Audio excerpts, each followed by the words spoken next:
The Valorian Empire's war fleet moved through space like a swarm of silver insects. 300 warships, each one larger than a city block, glided in perfect formation toward their target. Admiral Cale Thor stood on the bridge of his flagship, watching the blue-green planet grow larger on his screens. Earth, the homeworld of the humans. Such a pretty little world, Cale Thor said to his officers. It's almost a shame to conquer it. His second officer, a young Valorian named Teshva, looked at the data streaming across her console. The human defense fleet is moving to intercept us, Admiral. 47 ships, Cale Thor laughed. It was a deep, rumbling sound that filled the bridge. 47? We have 300. This won't even be a battle. It will be an execution. The humans had been in space for only 20 years. Their ships were slow and clumsy.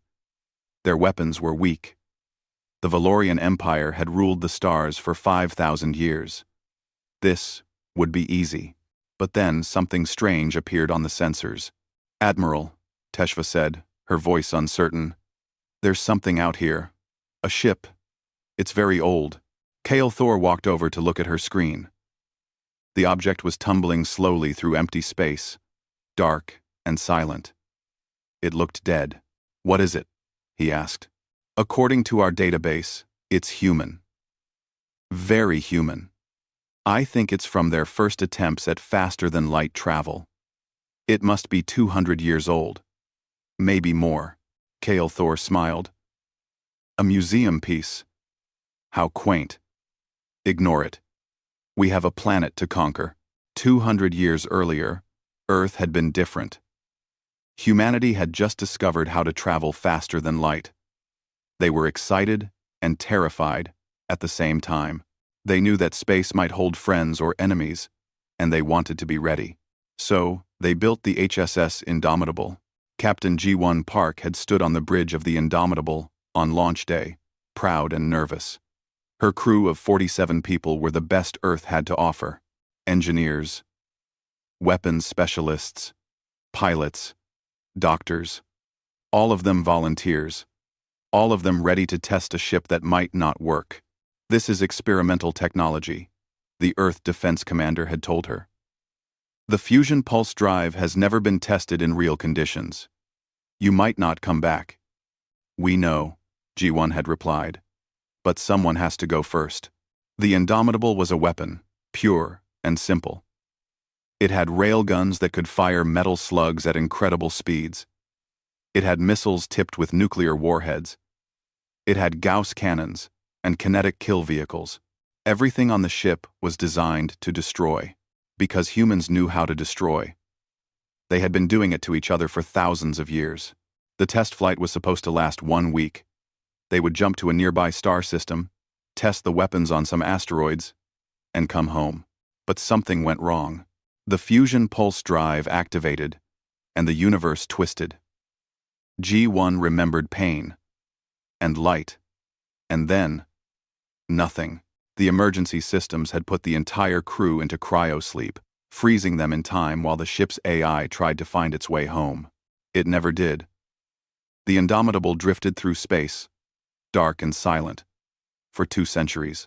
Until now, Admiral Cale Thor's fleet moved past the derelict ship, heading toward Earth. The Valorian weapons were charging. The shields were at full power. In a few hours, the human homeworld would belong to the Empire. Then the Indomitable woke up. Deep inside the old warship, the AI detected something.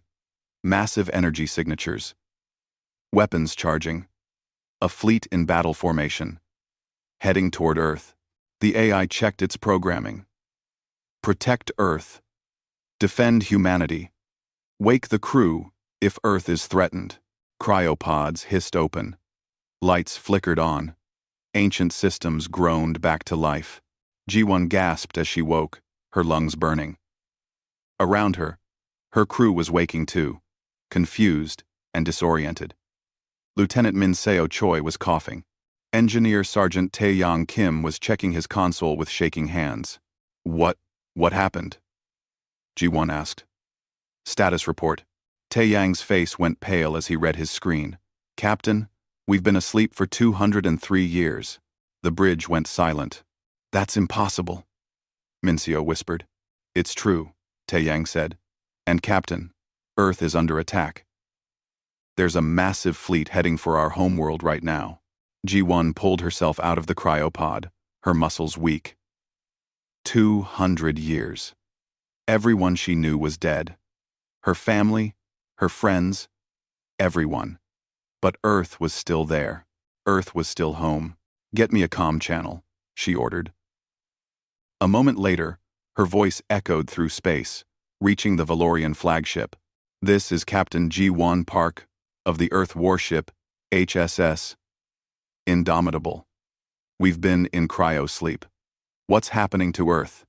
Identify yourselves immediately. On his bridge, Admiral Kale Thor heard the message and smiled. He opened a channel back. Captain Park, he said, his voice dripping with amusement. Welcome to the future. I am Admiral Kale Thor of the Valorian Empire. Earth is about to become part of our territory. Your planet will surrender, or it will burn. And as for you, he laughed. Your antique ship is 200 years old. Go back to sleep, human. This doesn't concern you anymore. Ji-won looked at her crew. They looked back at her.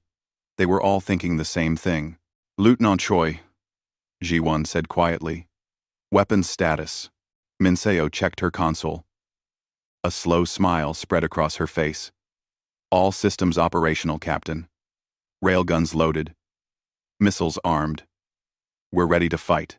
Ji-won sat in her command chair and stared at the screen showing the Valorian fleet. 300 ships, all of them heading for Earth. All of them, about to learn, that old didn't mean harmless. Then let's show them, Ji-won said, that Earth doesn't surrender. Admiral Kale Thor couldn't believe the audacity. This ancient human ship actually thought it could interfere. He turned to his tactical officer. Send 10 ships to collect that relic. Bring it back intact if possible. I want to put it in a museum after we conquer Earth. Yes, Admiral, the officer replied. 10 Valorian warships broke formation and headed toward the Indomitable. They were sleek and modern, covered in energy shields that shimmered like soap bubbles in space. Their plasma weapons could melt through solid metal in seconds. Against them, the human ship looked like a chunk of old junk. On the Indomitable's bridge, Ji-won watched the approaching ships. Her crew was still weak from 2 centuries of cryosleep. But their minds were sharp. They had trained for this. They had prepared for war. Captain, Mincio said from her weapons station. They're hailing us. They're hailing us. Put it through. A Valorian officer appeared on the screen. He was smiling. Attention, human vessel. Power down your weapons and prepare to be boarded. Resistance is pointless. You cannot harm us. Ji-won looked at him calmly. You're attacking my homeworld. Your homeworld is being absorbed into our empire. It's already decided. No, Ji-won said. It's not. She closed the channel and turned to her crew. Taeyang, how are our systems? The engineer checked his displays. Everything was old. Everything was outdated. But everything still worked. Fusion reactor is at full power, Captain. Railguns are charged. Missiles are ready. The fusion pulse drive is, well, it's functional. But I wouldn't trust it for more than a few jumps. That's all we need. Ji-won looked at Mincio. Lieutenant, what are we facing? Mincio had been scanning the Valorian ships. Her eyes went wide as she read the data. Captain, they're using energy shields. Pure energy barriers designed to stop plasma weapons and lasers. Energy shields, Ji-won repeated. She looked at Taeyang. Do we have any energy weapons? No, Captain. The Indomitable was built before energy weapons were common. We have railguns, Gauss cannons, missiles, and kinetic projectiles. Everything we fire is solid matter. Minceo's face lit up. Captain, I don't think their shields will stop us. Ji-won understood immediately. Energy shields were designed to block energy. They detected incoming plasma bolts and laser beams. then created barriers to stop them. But the Indomitable didn't use energy weapons. It threw metal. Very, very fast metal. Will their shields even see our rounds coming? Ji-won asked. Min-seo checked her calculations. I don't think so, Captain. Our railgun rounds are physical objects moving at 3% of light speed. Their shields are tuned to detect energy signatures. We might punch straight through. A slow smile spread across Ji-won's face. The galaxy had moved on. Technology had advanced.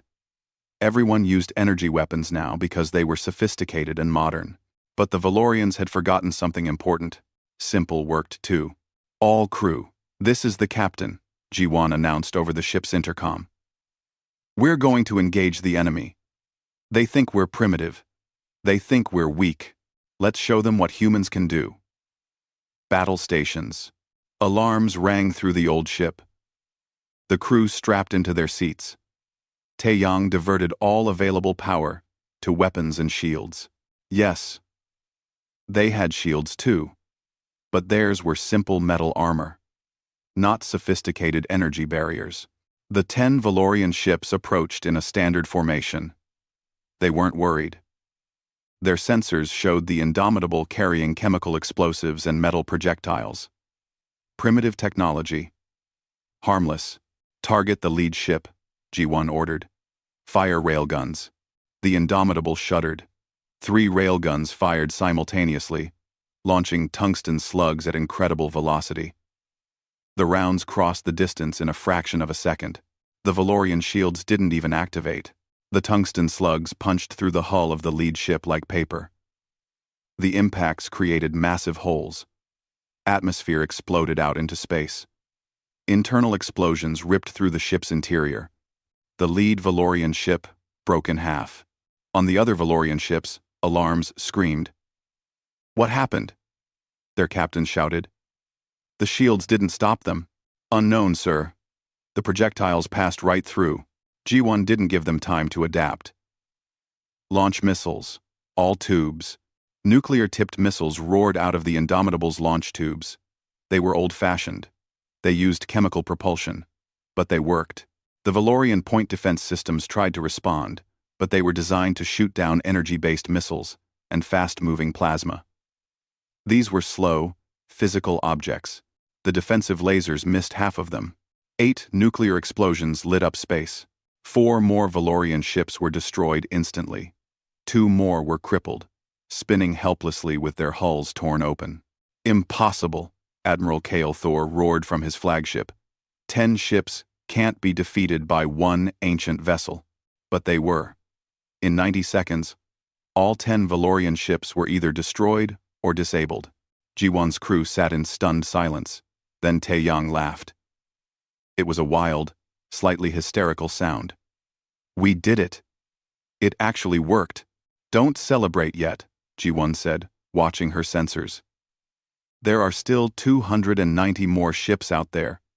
And now they know we're dangerous. On his flagship, Admiral Kale Thor stared at the wreckage of his ships. His face was purple with rage. How did they do that? Teshva checked the sensor logs, her hands shaking. Admiral, their weapons are all kinetic. Physical projectiles. Our shields are calibrated to stop energy weapons. The physical rounds passed through because the shields didn't register them as threats. Kale Thor's rage turned to cold understanding. The humans had built their ship before energy shields existed. They had never updated it. And now, that outdated technology was an advantage. Send 50 ships, he ordered. Destroy that relic. I want it turned to dust. 50 warships changed course, heading for the Indomitable. Ji-won saw them coming. 50 ships. Her ammunition was limited. Her crew was exhausted. But Earth was behind them, and surrender was not an option. Taeyang, she said. Can we use the fusion pulse drive? The engineer looked at her like she was crazy. Captain, that drive almost killed us last time. It's 200 years old. It might explode, but will it work? Taeyang hesitated. Then he nodded. Maybe. For short jumps. Very short. Then prepare for combat micro-jumps, G1 ordered. We're going to hit them and run, over and over, until we run out of ammunition, or they run out of ships. Minseo gripped her weapons console. Captain, this is insane, G1 smiled grimly. I know. But we're human. Insane is what we do best.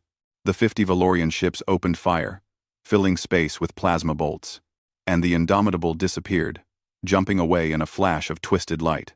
The battle had truly begun. The Indomitable reappeared 3,000 kilometers away, its fusion pulse drive screaming in protest. Taeyang's console lit up with warning lights, but the old ship held together. Fire! G1 shouted. Railguns blazed. More tungsten rounds crossed space at impossible speeds. 2 Valorian ships exploded before they could react. The other 48 turned to face this new position, but the Indomitable was already jumping again. Flash. The old warship appeared above the Valorian formation. Flash. Now it was below them. Flash. Behind them.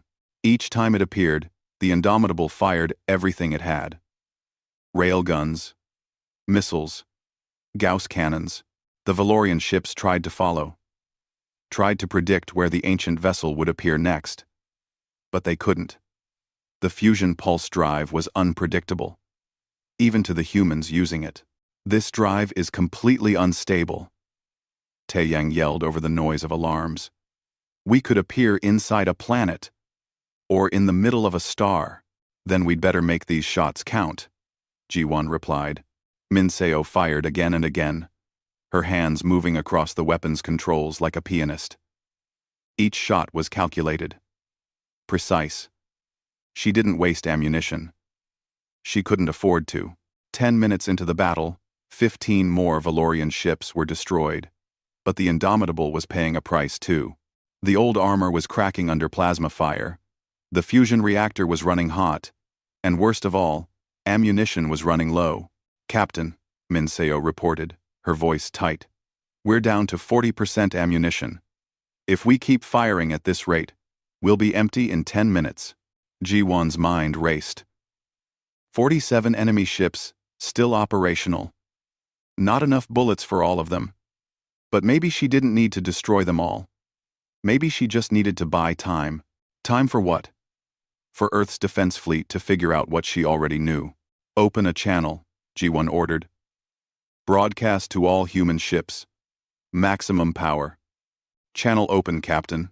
G1 took a deep breath. This is Captain G1 Park of the HSS Indomitable to all Earth forces.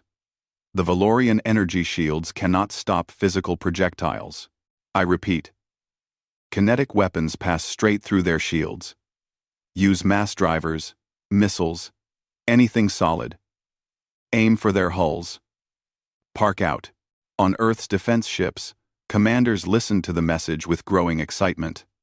Commander Sarah Chen, of the EDF Vigilant, was the first to respond. All ships, this is Chen. You heard the captain. Switch to kinetic weapons. If you don't have any, ram them with debris. Use asteroids. Use anything physical. Focus fire on the nearest Valorian vessels. The 47 human ships were smaller than the Valorian fleet. They were newer, but not as powerful. For the past hour, they had been losing badly, their energy weapons barely scratching the Valorian shields. But every human ship had backup systems. Mass drivers for moving cargo, missiles for clearing space debris, even simple explosive charges. Things they never thought would be useful in combat. Now those primitive tools became weapons. The human fleet changed tactics. One ship fired a simple metal container filled with ball bearings at a Valorian cruiser. The container hit the shield, passed through, and exploded against the hull. Thousands of ball bearings shredded the cruiser's exterior.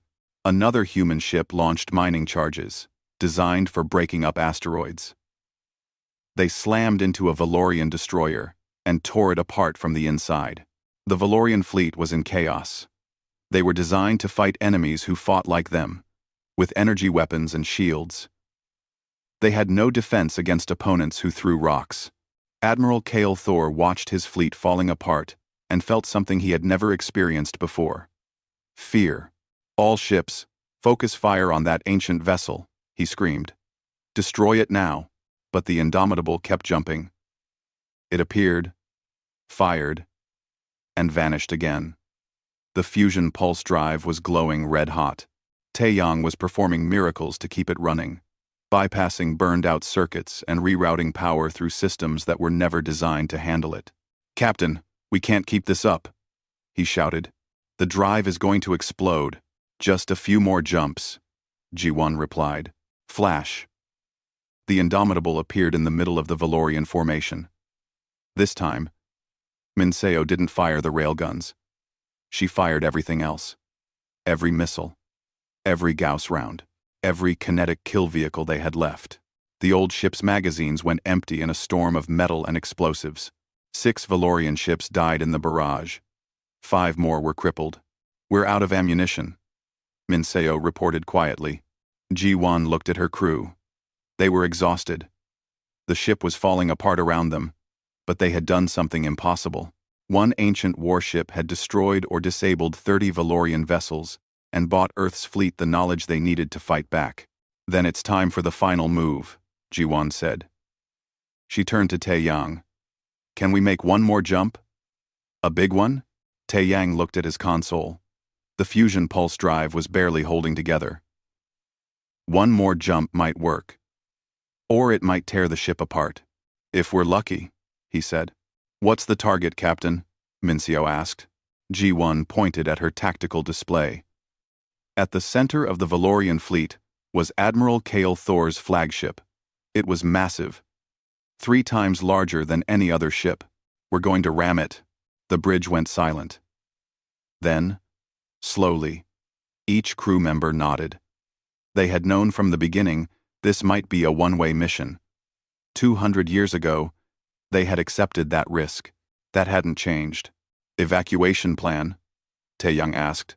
"We jump in at close range. The instant we appear, everyone gets to the escape pods. The ship's AI can handle the final approach." Ji-won opened the ship-wide intercom. "All hands, this is the captain. We're going to ram the Valorian flagship. This is not a debate. This is an order. Everyone, to the escape pods. We launch in 60 seconds. It's been an honor serving with you." The crew moved quickly, professionally.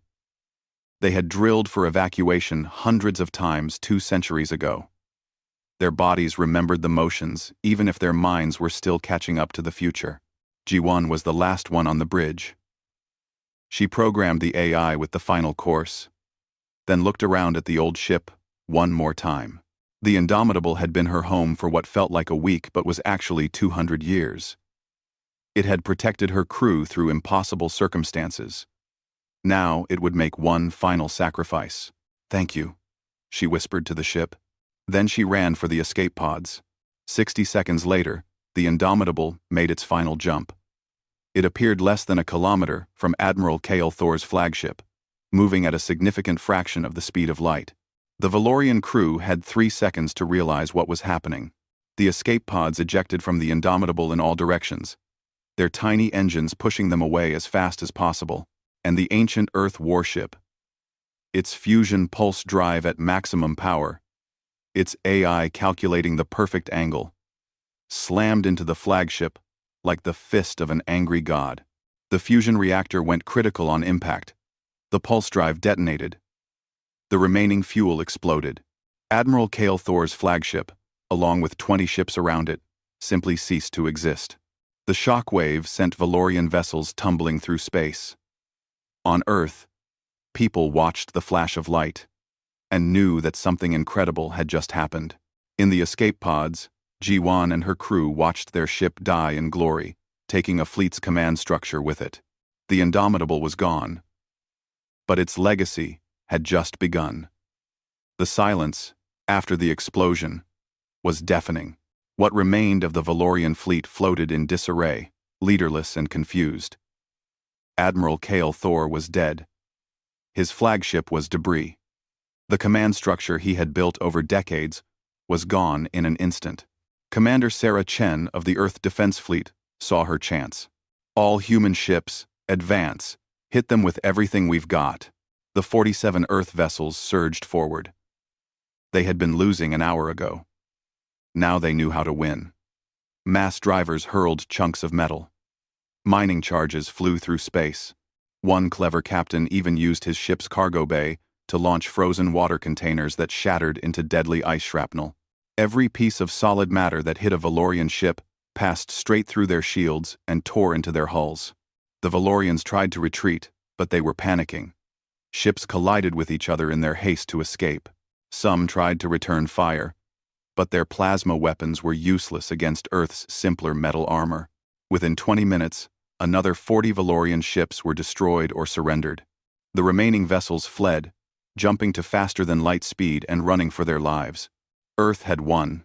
On one of the Indomitable's escape pods, G1 and her crew watched the battle end. They were floating in space, their tiny pod tumbling slowly, waiting for rescue. "We did it," Minseo whispered. "We actually did it." Taeyang was laughing and crying at the same time. The old girl went out like a hero. G1 felt numb. They had sacrificed their ship, but they had saved Earth. Everyone she had known was gone, dead for 2 centuries. But the world she had fought for was still alive. "Captain, we're being hailed," Minseo said, checking the pod's tiny communication system. "Put it through." Commander Chen's face appeared on the small screen. She looked tired but triumphant. "Captain Park, this is Commander Sarah Chen of the Earth Defense Fleet.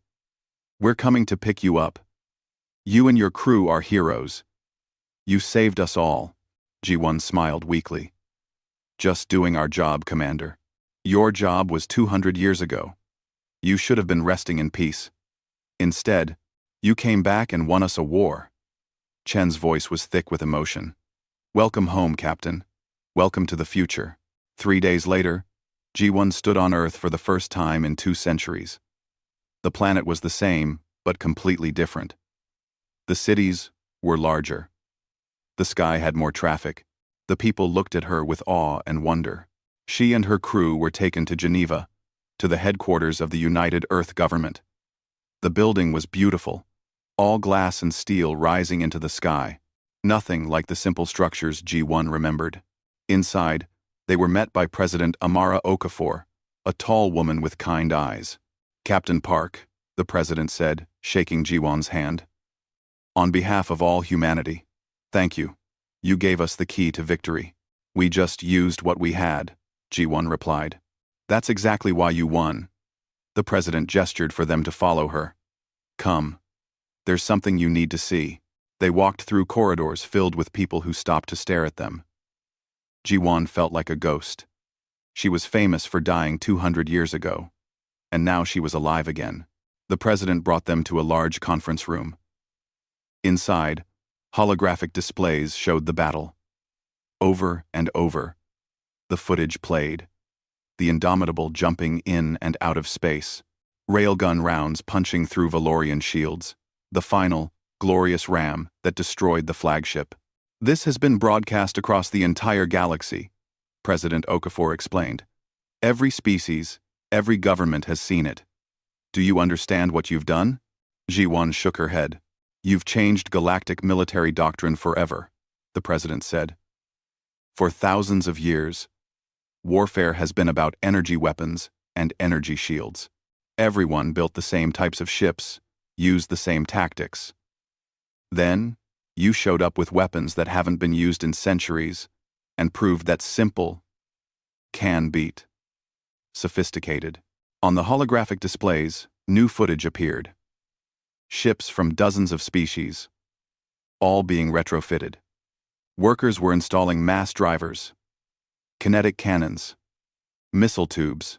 Every military in the galaxy is scrambling to add physical weapons to their arsenals, the president continued. The Valorian Empire is in chaos. Their entire fleet is vulnerable, and they know it.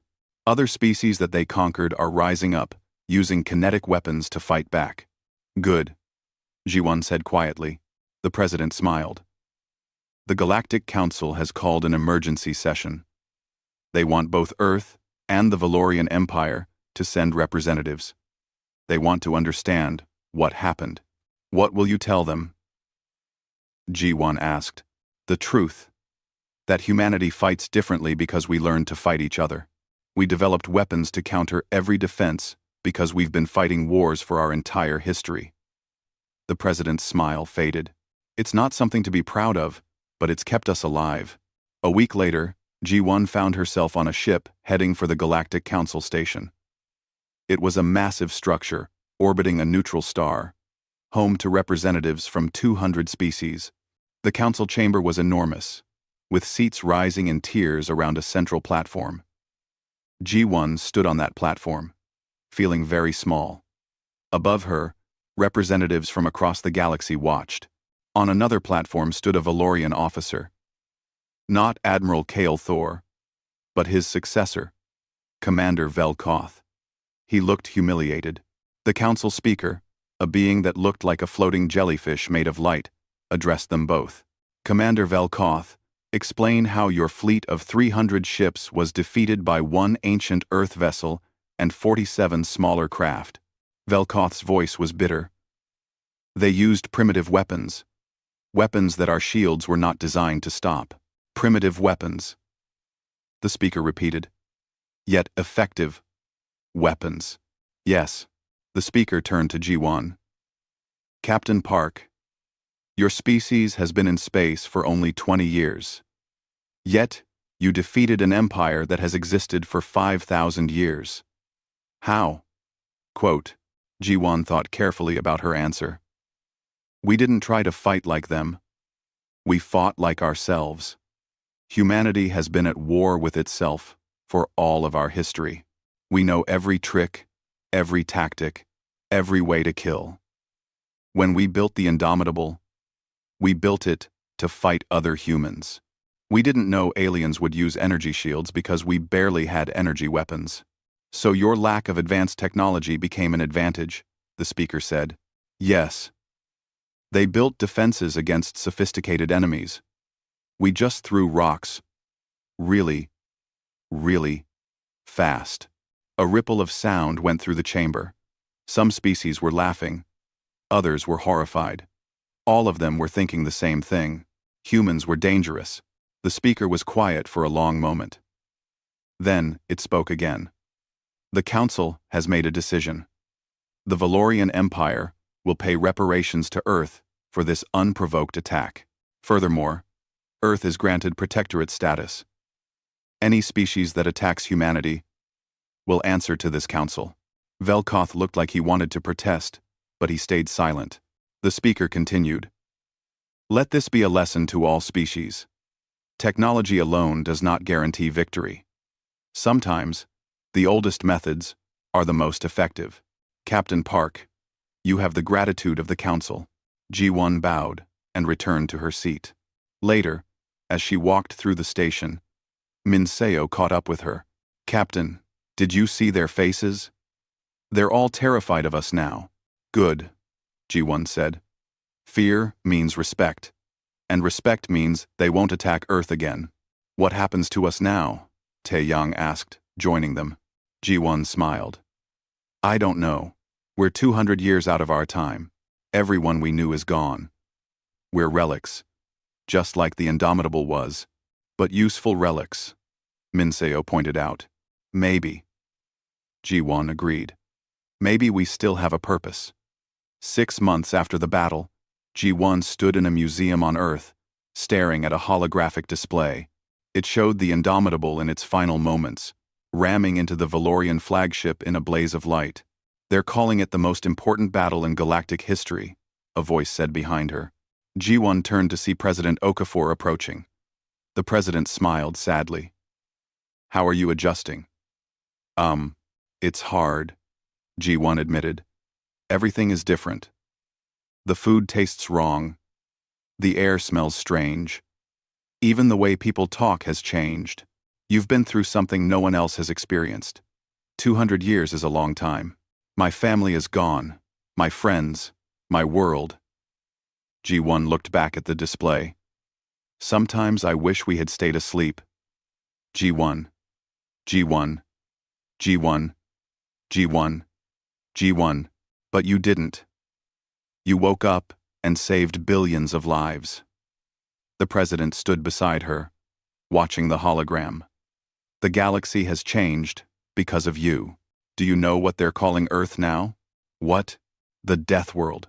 The planet that breeds warriors. Species that thought they were the greatest military powers in the galaxy are now terrified of us.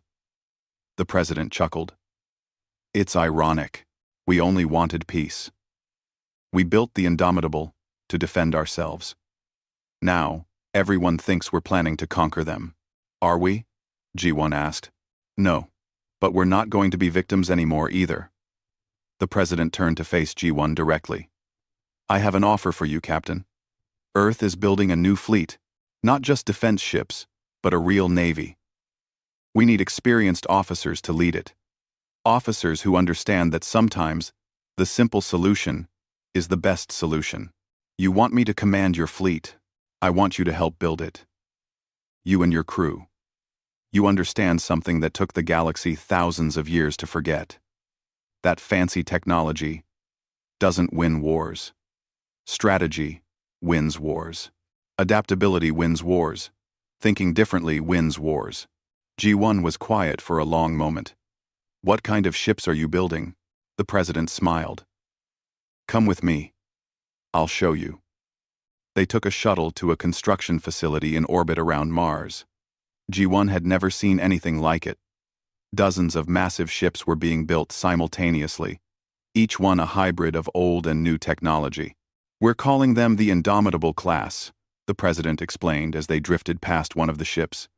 They have modern engines, modern sensors, modern life support, but their weapons are a mix of kinetic and energy systems. Railguns and plasma cannons. Missiles and lasers. We're not making the mistake of relying on just one type of technology ever again. G1 studied the ship. It was beautiful in a brutal way, like a sword made of starlight. The galaxy is watching us, the president continued. Some species want to be our allies. Others want to destroy us before we become too powerful. We need leaders who can navigate both diplomacy and war. Leaders like you. I'm from 200 years ago, G1 said. I don't understand this future. Then learn. You have time now. Time that you didn't have during the battle. Your crew is already adapting. Lieutenant Choi is working with our weapons development team. Sergeant Kim is helping design more reliable pulse drives. They found their place. You can too. G1 thought about her crew, about how they had voted unanimously to fight even though they had just woken up to a world where everyone they loved was dead. They had chosen duty over despair. Maybe she could do the same. If I accept, G1 said slowly, I have conditions. Name them. First, the Indomitable gets a proper memorial. Not just a hologram in a museum. A real monument to the 47 crew members who died in the original accident. Done. What else? Second, I want a voice in how we use this fleet. Earth can be strong without being cruel. We can defend ourselves without becoming bullies. The president nodded seriously. That's exactly why I want you in command. You understand that power comes with responsibility. Third, G1 continued, I want to make sure we remember why we fought. Not for glory, not for conquest, but because we refuse to let our home be destroyed. I'll make it part of every officer's oath, the president promised. Anything else? G1 looked out at the ships being built. Ships that carried her name. Ships that represented both the past and the future. Just one more thing. I want to train the next generation of captains personally. I want them to understand that technology is just a tool. The real weapon is up here. She tapped her temple. The ability to think, to adapt, to find solutions that no one else considered. You'll have full authority to design the training program, the president said. G1 took a deep breath. A new life. A new purpose. It wouldn't erase the pain of losing everything she had known, but it would give her a reason to keep going. Then I accept, 2 years later, Earth's new fleet launched. 50 Indomitable-class warships, each one crewed by officers who had been trained by G1 and her original crew. At the launch ceremony, G1 stood at a podium, looking out at thousands of faces. Young people who had joined Earth's Navy because they wanted to be like the crew of the original, Indomitable. People who saw her as a hero even though she still saw herself as someone who had just done her job. 200 years ago, G1 began. I was given command of an experimental warship. My orders were simple. Test the technology. Come home safely.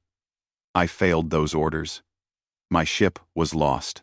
My crew was supposed to die. The crowd was silent. But we didn't die. We slept. And when we woke up, we found Earth under attack. So we did what any human would do. We fought. Not because we were brave. Not because we were special. But because it was right. G1 paused, looking at the young officers in their crisp new uniforms. The galaxy has learned to fear us. They call Earth a death world. They say we're born warriors. But that's not what we are. We're survivors. We're problem solvers. We're people who refuse to give up even when the situation is impossible. She gestured to the ships floating in orbit above them. These ships carry the name Indomitable. Not just because of what my crew did, but because of what that word means. Unable to be defeated. Unable to be broken. That's not just a description of a ship. It's a description of humanity. The crowd erupted in cheers. G1 waited for them to quiet down. But remember this. We don't fight because we want to. We fight because we must. Our strength is not for conquest. It's for protection. These ships, this fleet, exists to make sure that Earth never has to bow to anyone. That our children can grow up free. That our future is ours to decide. More cheers, louder this time. To the crews of these ships, I say this. You will face enemies who are more advanced, who have better technology, who have been in space longer than humanity has existed, and you will beat them. Not because you're stronger, but because you're smarter. Not because you have better weapons, but because you know how to use the weapons you have, and most importantly, because you understand something the galaxy has forgotten. G1 smiled, thinking of her old ship, her old crew. That sometimes, the old ways work best. That simple solutions can solve complex problems. That humanity doesn't win by fighting like everyone else. We win by fighting like humans. She raised her hand in salute. To Earth, to the fleet, and to everyone who refuses to surrender. The crowd roared its approval. Later that night, G1 stood alone in her quarters, looking at a picture of her original crew. They smiled back at her from 200 years ago, young and excited and unaware of what was coming. We made it, she whispered to them. Not the way we planned. But we made it. And Earth is safe. Outside her window, the Indomitable-class ships began their first patrol, spreading out across the solar system. Each one carried a piece of the legacy she and her crew had created. The legacy of the forgotten prototype that had annihilated an empire's fleet and changed the galaxy forever. G1 Park had lost everything. Her time, her world, her past. But she had gained something too. A future. A purpose. And the knowledge that when the galaxy had threatened Earth, humanity had answered with one simple message. We don't surrender. We don't quit. We're human. And that's all we need to be. The universe's deadliest predators tried to feast on Earth. Big mistake. Epic Samantha Kelly stood on her back porch, coffee mug in hand, watching her 2 children play in the yard. The morning sun felt warm on her face, a rare pleasure for a Navy commander who spent most days in the artificial light of military facilities. She took a deep breath and smiled. Days off were precious. Her phone buzzed in her pocket. She ignored it at first. Whatever it was, it could wait. The buzzing continued, then her second phone, the one only 5 people in the world had the number for, began to vibrate as well. Sam kissed her fingers and waved at her children before answering. Commander Kelly. Ma'am, you need to come in, now. The voice belonged to Lieutenant Garcia, her direct assistant. Something's happening. 20 minutes later, Sam rushed through the security checkpoints at Naval Intelligence Headquarters, still wearing her weekend clothes. The normal hum of activity had transformed into controlled chaos. Screens around the room displayed unusual data patterns she'd never seen before. What am I looking at? She asked Admiral Wright, who stood in the center of the command floor. Objects, Commander. Massive objects at the edge of our solar system. The Admiral's voice was steady, but Sam could see the tension in his jaw. They decelerated. Natural objects don't decelerate. How many? 23. Smallest is roughly the size of Manhattan. Largest is bigger than Rhode Island. Sam felt her mouth go dry. First contact. Looks that way. And these objects are giving off biological signatures. The Admiral handed her a tablet. That's why we called you in. Your work on the biological warfare defense program might be relevant. And why we're also bringing in this man. The screen showed a man in his 50s with wild gray hair and tired eyes. Dr. Alan Murphy, professor of xenobiology at MIT. The alien guy? Sam asked. The one who writes about space predators? The very same. His theories have been mocked for years. But now, the Admiral gestured at the screens where the objects were clearly changing course, moving with purpose. Now he may be the most important scientist on the planet. Dr. Murphy arrived 3 hours later, escorted by Marines. He didn't look surprised or frightened, he looked ready. They're predators, were his first words as he entered the command center. No hello, no questions about why he'd been picked up from his university office and flown to a classified location. I've been studying convergent evolution across Earth's ecosystems for 30 years. Certain patterns repeat because they work. These objects move like hunters. Sam introduced herself. Commander Kelly, you seem very certain, Doctor. The universe follows patterns, Commander. Earth's oceans produced sharks, dolphins, and ichthyosaurs independently. Different species with similar forms because that shape works for fast-swimming predators.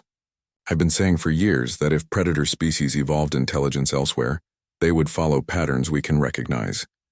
A young lieutenant interrupted them. Sir, ma'am, we're receiving a transmission. It's aimed directly at us. The screens in the command center flickered, then displayed an image that made several people gasp. The creature had features reminiscent of deep sea fish, translucent skin showing internal organs, rows of teeth, enormous eyes. But its head shape contained insect-like elements with antennae and compound eye structures alongside the larger eyes. It spoke, and somehow their computers translated. People of Earth, we are the Veshkar. Your world has been selected as our next feast. For 100,000 years we have traveled between stars finding worlds rich with life. We consume. We continue. This is the way of the universe. Dr. Murphy nodded, his face pale but his eyes alive with a strange energy. Just as I predicted, spacefaring apex predators, the alien continued. We offer mercy unusual to our feeding process. Prepare suitable offerings, 20% of your population, to be consumed without resistance. The remainder will be spared immediate harvesting. You have 2 planetary rotations to comply. After this time, we will begin hunting. Those who resist will suffer before feeding us. The transmission ended. The room remained silent for nearly a minute. They're giving us time, Sam finally said. Why give us time to prepare? Dr. Murphy smiled grimly. Confidence, arrogance. Predators who have never faced real resistance don't fear their prey. They expect us to be like all the others, to offer up the weak and sacrifice the few for the many. Admiral Wright turned to them both. The President is assembling an emergency response team. You're both on it. We're relocating to the secure facility in Montana. Transport leaves in 30 minutes. Sam thought of her children, now being taken to a secure location by her ex-husband, a fellow officer who understood protocol. These things have likely done this dozens, maybe hundreds of times. They expect us to behave like prey. But we're not prey, Dr. Murphy said. Humans are predators too. The difference is we know what it's like to be hunted. Our ancestors survived by outsmarting larger predators. It's in our DNA. The underground facility in Montana buzzed with activity when they arrived. Military leaders from around the world connected via secure channels. Scientists analyzed the limited data they had on the alien vessels. President Martin addressed them all with grim determination. "We will not surrender a single human being to these creatures," he said. "We fight." Planning began immediately. Dr. Murphy shared everything he knew about predator psychology and biology. They'll have evolved specialized hunting adaptations, super-sensitive hearing, smell, maybe even electromagnetic sensing. But every specialization creates weaknesses. Sam worked with Sergeant Joe Ramirez, a tactical genius who had led Special Forces missions in the world's most dangerous regions. Together they began planning Earth's defense. "They expect spears and arrows, maybe some basic firearms," Ramirez said. "They don't know we can split atoms, that we've mapped our own genome, that we've sent robots to other planets." "We need to coordinate globally," Sam added. "No nation fighting alone. United defense with layered strategies." As the deadline approached, humanity prepared. Military forces moved into position. Civilians trained for emergency protocols. Scientists worked around the clock, developing weapons based on Dr. Murphy's theories about alien biology. With 6 hours remaining before the Veshkar's deadline, President Martin addressed the world. Billions watched as he delivered humanity's answer.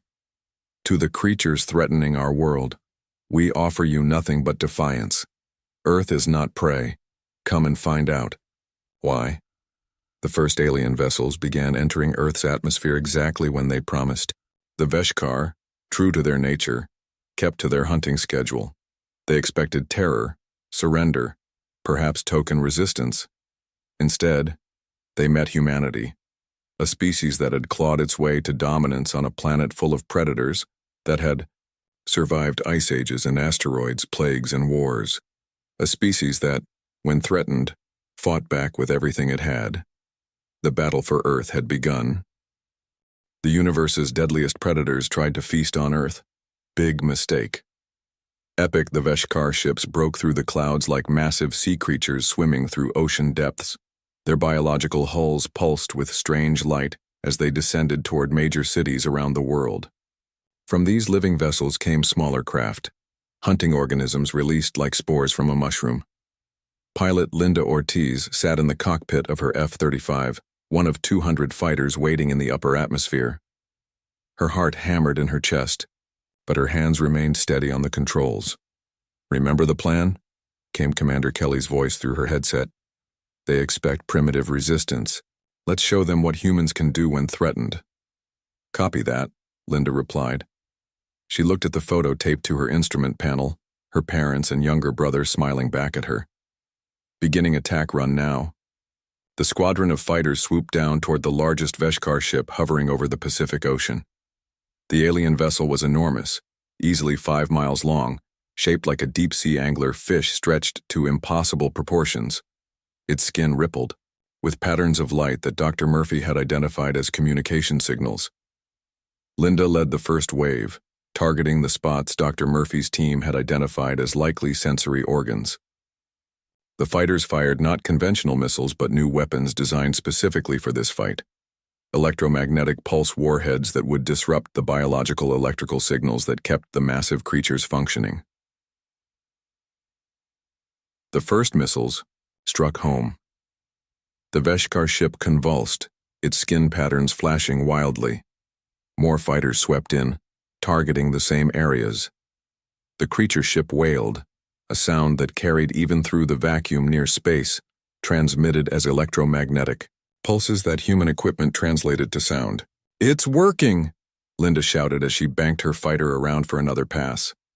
The alien vessel was bleeding now, releasing clouds of spores that her sensors identified as defensive cells. Their outer membrane is weakening. On the ground, the situation was more chaotic. The hunting organisms had reached major cities: New York, London, Beijing, Cairo, Rio de Janeiro. Each hunter stood 8 feet tall, with features combining the worst aspects of Earth's most efficient predators. They moved on powerful legs with the speed of cheetahs. Their arms ended in claws that could slice through steel. Multiple eyes allowed them to see in different spectrums, and their mouths contained rows of teeth like sharks.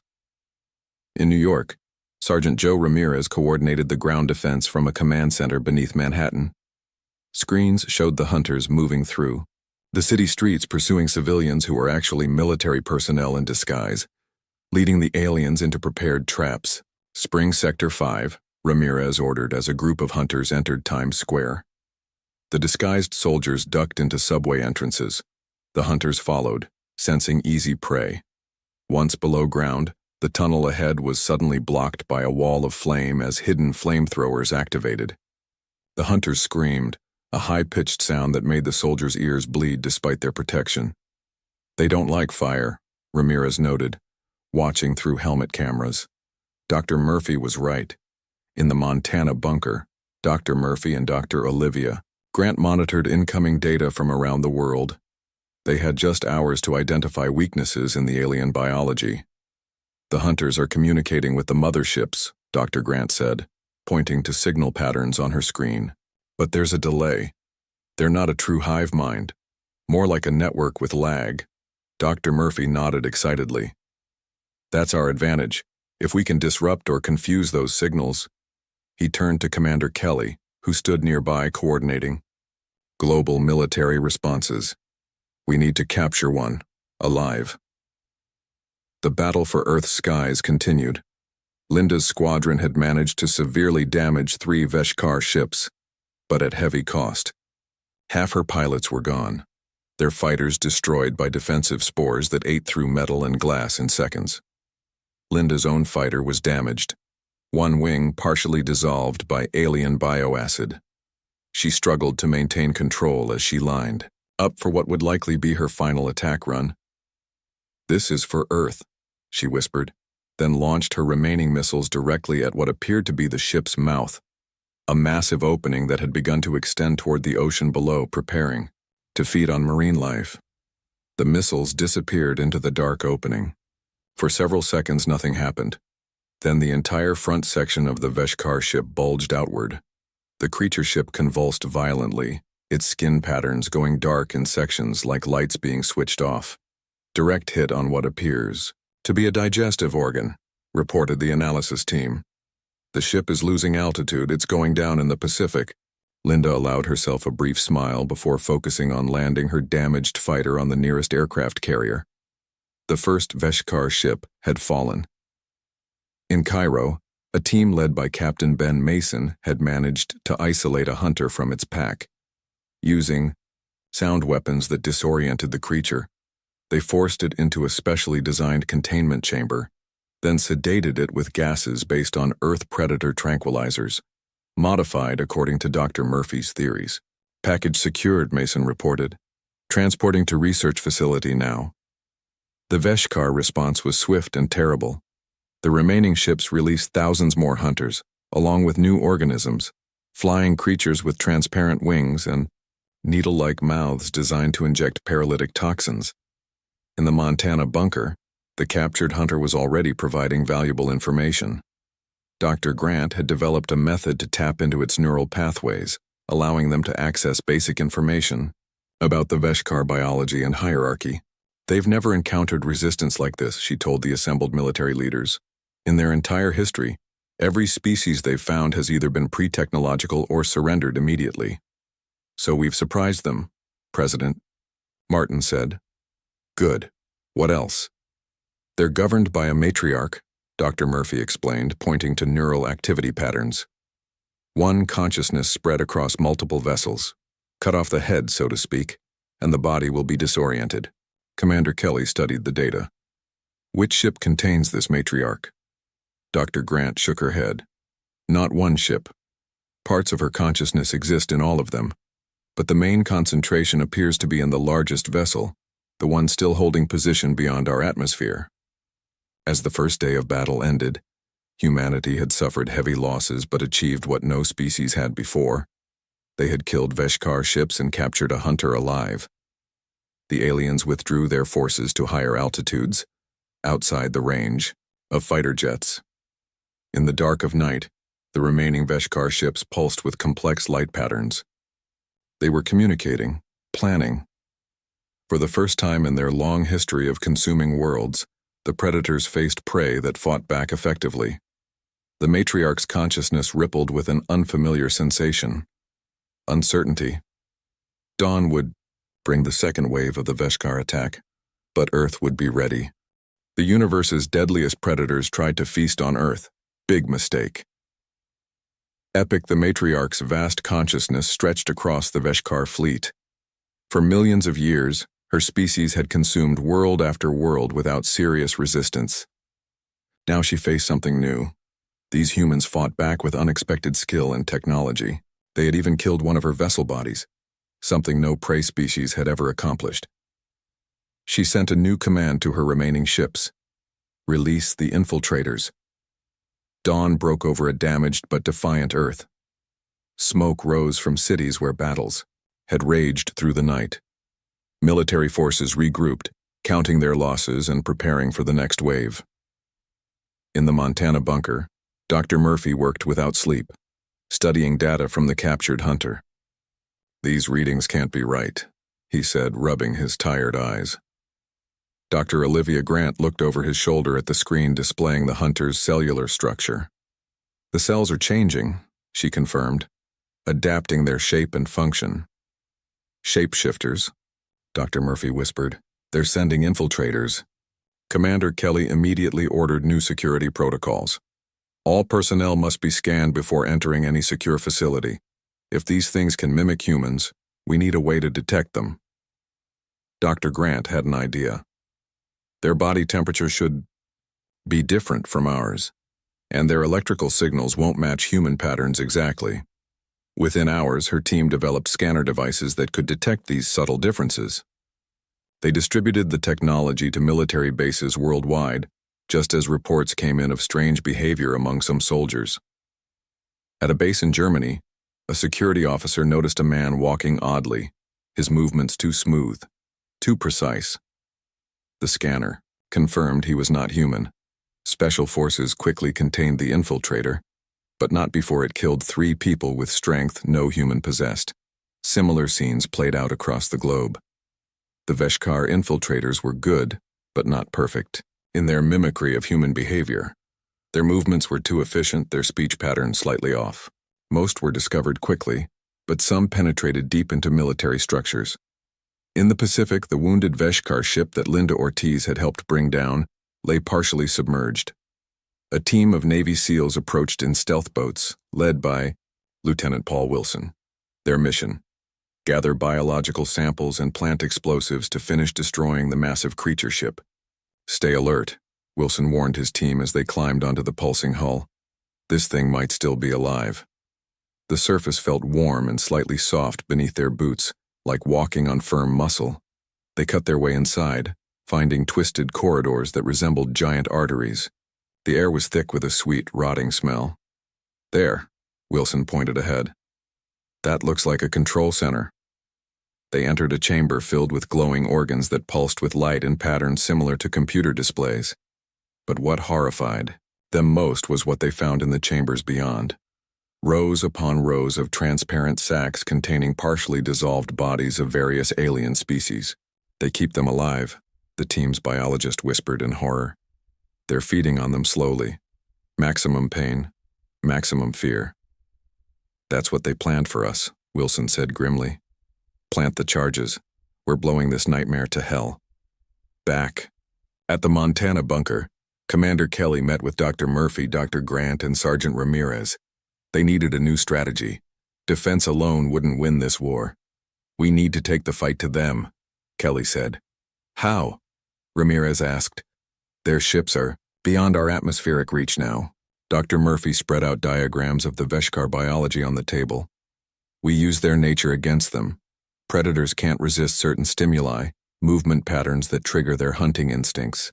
And they're arrogant. They don't expect prey, To hunt them back. Dr. Grant added, the samples from the captured hunter show something else. Their biological material contains markers we can use to create a camouflage. We could mask human biosignatures to appear like their own species. A Trojan horse, Kelly said. We get a team inside one of their ships. President Martin approved the risky plan. A small strike team would be disguised using biological material from the captured hunter. They would approach a Veshikar ship in one of their own small hunter craft captured mostly intact during the first wave of fighting. The team consisted of Commander Kelly, Sergeant Ramirez, Dr. Murphy, and 4 Special Forces soldiers. They injected themselves with a compound Dr. Grant had developed to temporarily alter their body's electrical signals, making them read as non-human to Veshikar sensors. This is insane, Ramirez said as they prepared to board the captured hunter craft.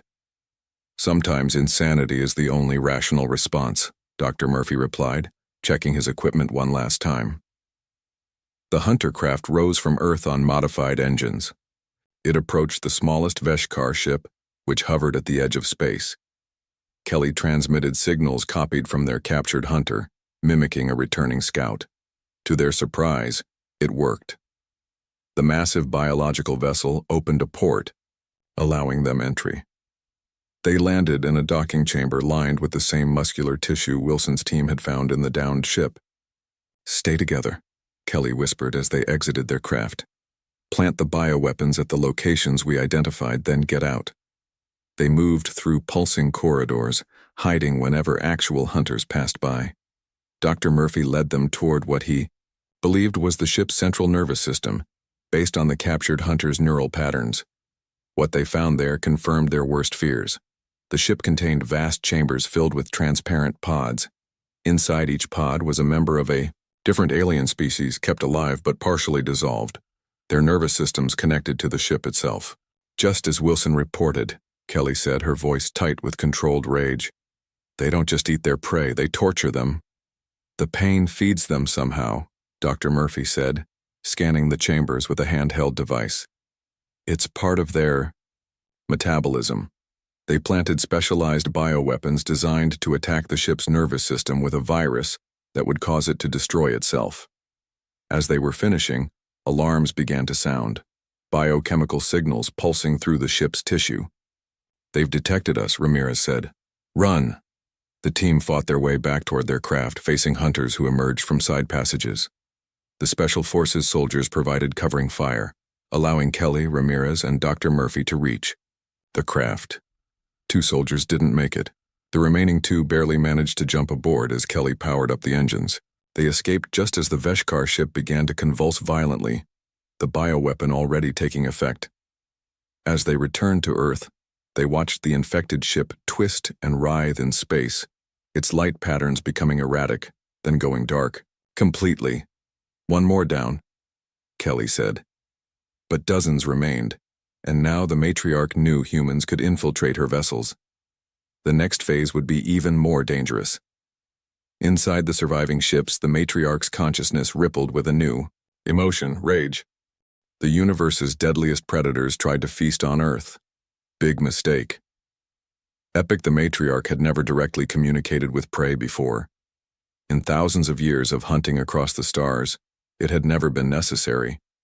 But these humans had destroyed 2 of her vessel bodies and captured 1 of her hunters. This required a new approach. A message arrived at every major government center on Earth simultaneously.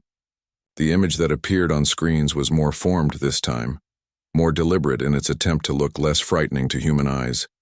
The matriarch had studied human forms and tried to create something less alien. Humans, the matriarch spoke, her voice smoother than before. You have proven yourselves worthy adversaries. We offer new terms. We will leave your planet if you provide transport vessels with 10% of your population. A small offering to sustain us on our journey to the next feeding ground. In the Montana bunker, President Frank Howard watched the transmission with Commander Kelly, Dr. Murphy, and the other leaders of Earth's defense. She's afraid, Dr. Murphy said, studying the biological readings their sensors could detect even through the transmission. Look at her stress markers.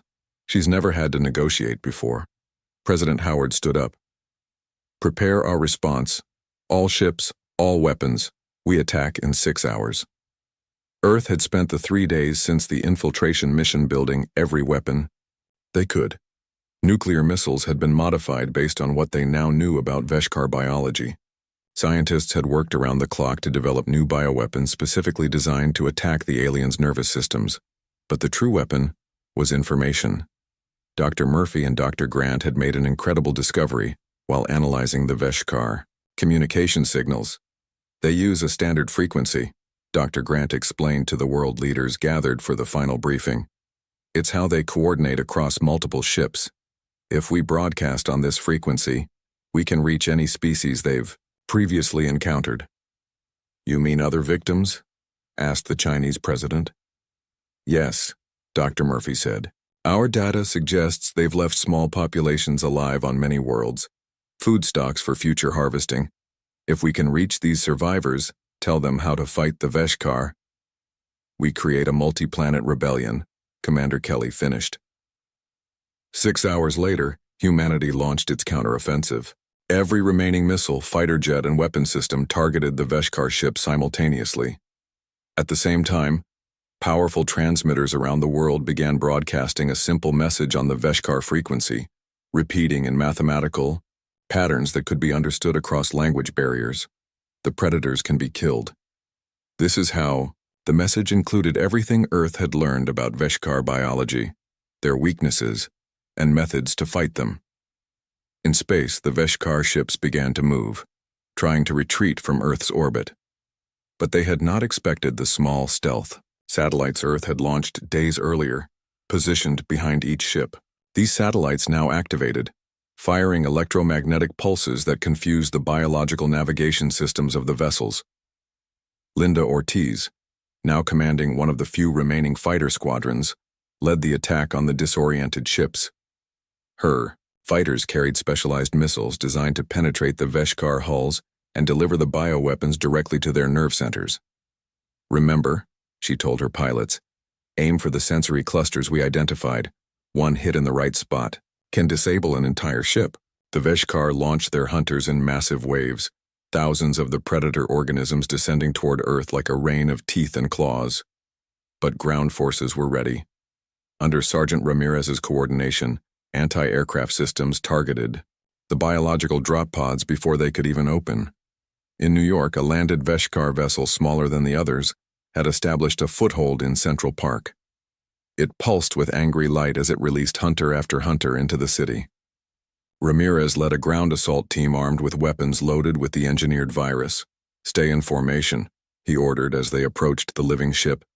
Remember your training. These things are tough but not invincible. The hunters came at them in waves, but the soldiers held their line, advancing steadily toward the ship. Each hunter they killed was one less threat to humanity. Each step brought them closer to the heart of the vessel. Inside the ship, they faced the same horrific farms of suffering aliens that the previous teams had discovered. Ramirez ordered his team to place charges at key points while he pushed forward to the central nerve cluster. In space, Linda's squadron had damaged 4 more Veshkar ships. 2 were falling toward Earth, breaking apart as they entered the atmosphere. The others were retreating, but Earth's weapons followed them. There would be no escape. The matriarch's largest vessel remained at the edge of Earth's gravity well. Inside, her consciousness roiled with unfamiliar emotions. Not just rage now, but fear. In all her existence spanning millennia, she had never known defeat.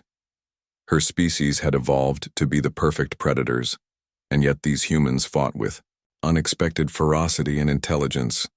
She made a decision. She would flee, abandon the smaller vessels, preserve the core of her consciousness, and return to the deep void between stars where her kind had first evolved. She could rebuild her fleet from the biological material stored within her largest vessel body. As her ship turned away from Earth, the matriarch detected a new signal spreading across space. The humans were broadcasting information. Detailed information about her biology, her weaknesses, her hunting patterns. And the signal was being received. On dozens of worlds that the Veshkar had harvested and left as renewable food sources, surviving populations were listening. For the first time in her long existence, The matriarch experienced true fear. On Earth, Dr. Murphy and Dr. Grant monitored the broadcast signals from their command center. "It's working," Dr. Grant said, watching as confirmation signals came back from distant stars.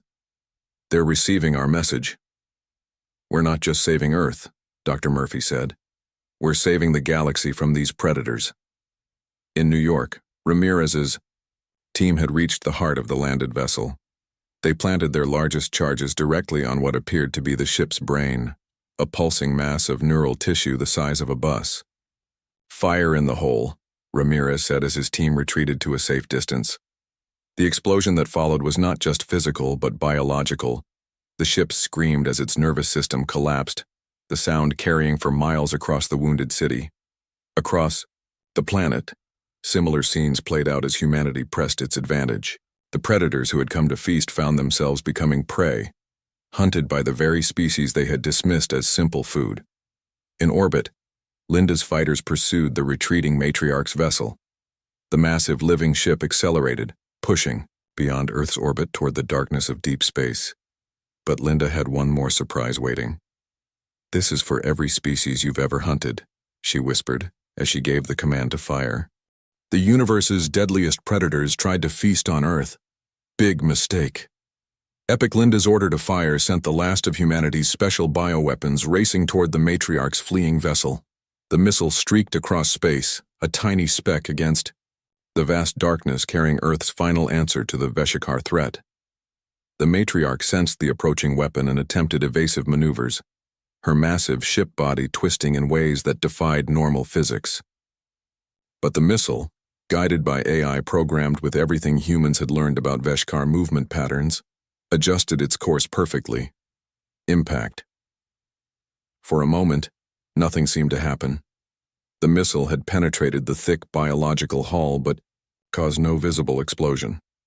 Linda waited, her fighter hovering at a safe distance, watching through enhanced optics. "Did it work?" one of her pilots asked over the comm. Before Linda could answer, the matriarch's vessel shuddered. Waves of discoloration spread across its surface like bruises forming on skin. The ship's movement became erratic, then slowed. "It worked," Linda said, allowing herself a small smile. "But not how we expected. It's not destroying her, it's paralyzing her," finished Dr. Murphy, who was monitoring from Earth through Linda's transmissions. "The pathogen isn't killing the matriarch, it's affecting her neural pathways, locking her in place." The massive Veshikar vessel now hung motionless in space, trapped in Earth's orbit, unable to flee or fight. The few remaining smaller ships, cut off from the matriarch's controlling mind, fell into disarray. Some crashed into each other. Others drifted aimlessly. On Earth, Commander Kelly coordinated the final push against the Veshikar ground forces. Without guidance from the matriarch, the hunters fought individually, still dangerous but no longer working as a coordinated force. "They're like wolves without a pack leader," Sergeant Ramirez reported from New York as his team eliminated the last hunter nests in the city. Still deadly but predictable now. One by one, the remaining hunter groups were isolated and eliminated. The ground war was ending. Humanity had won, though at terrible cost. Major cities lay in ruins. Millions had died in the initial attacks before defenses could be organized. 2 days later, humanity turned its attention to the paralyzed matriarch vessel still hanging in orbit. Scientists debated what to do with it. Some wanted to destroy it completely, removing any threat of the matriarch recovering. Others saw an opportunity to learn. "We need to board it," Dr. Murphy argued in the emergency council meeting. "The matriarch contains knowledge accumulated over thousands of years of space travel, technology beyond our understanding, medical advances we could use to help the wounded." President Howard looked to Commander Kelly. "Your opinion?" Kelly thought of all they had lost, all who had died. Part of her wanted to destroy the matriarch completely. But another part, the part that looked to the future, knew Dr. Murphy was right. "We board it," she decided, "but carefully. And I lead the mission." The approach to the matriarch vessel was tense but uneventful. The ship made no move to stop them. Its surface no longer pulsed with light. It appeared dormant, though sensors indicated life still existed within. Kelly led a team including Dr. Murphy, Dr. Grant, and Sergeant Ramirez. They wore protective suits designed to shield them from any biological weapons the ship might still deploy. They entered through the same type of opening previous teams had used on smaller vessels. Inside, the corridors were dark, lit only by their helmet lamps. The ship felt different from the others, not dead, but sleeping. "This way," Dr. Murphy said, following readings on his handheld device. "The neural center should be ahead." They found the matriarch's consciousness chamber, at the heart of the vessel. Unlike the smaller ships, this central nervous system was enormous. A room the size of a cathedral, filled with pulsing tissue that glowed with faint internal light. Connections spread from this central mass throughout the ship like the roots of a massive tree. "Incredible," Dr. Grant whispered. "The entire ship is an extension of her body." As they approached the central mass, something unexpected happened. The tissue pulsed brighter, and a voice spoke directly into their minds. "You have defeated me." The matriarch's thoughts came through clearly, translated by their equipment. "In all my existence, no prey has ever done this." "We're not prey," Kelly replied firmly. "That was your first mistake."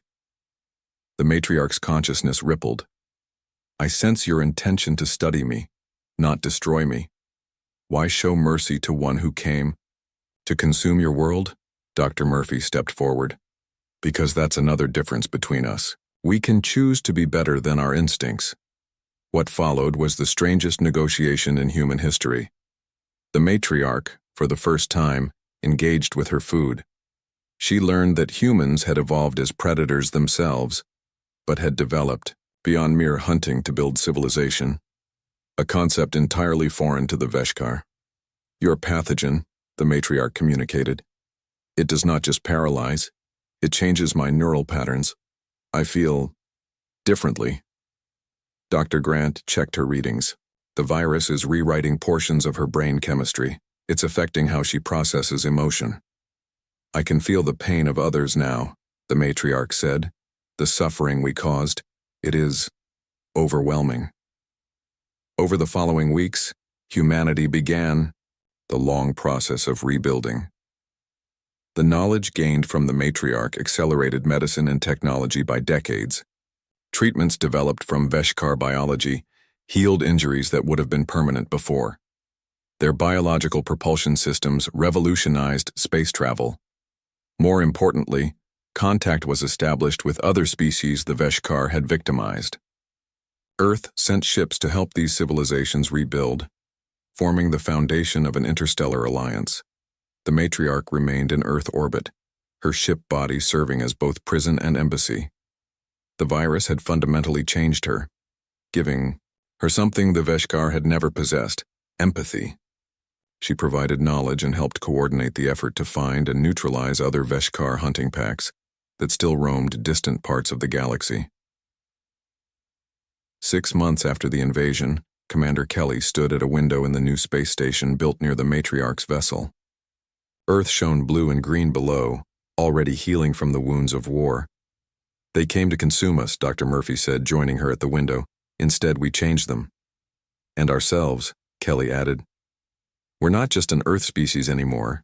In the vastness of space." The word spread from system to system. The small blue planet called Earth was home to a species unlike any other. They had faced the galaxy's deadliest predators, and not only survived, but shown mercy. They were dangerous beyond measure when threatened, yet capable of compassion when victorious. The message was clear to all spacefaring species. Earth was not prey, Earth was not to be threatened, and humanity would make either a powerful friend or a terrible enemy. The choice was theirs.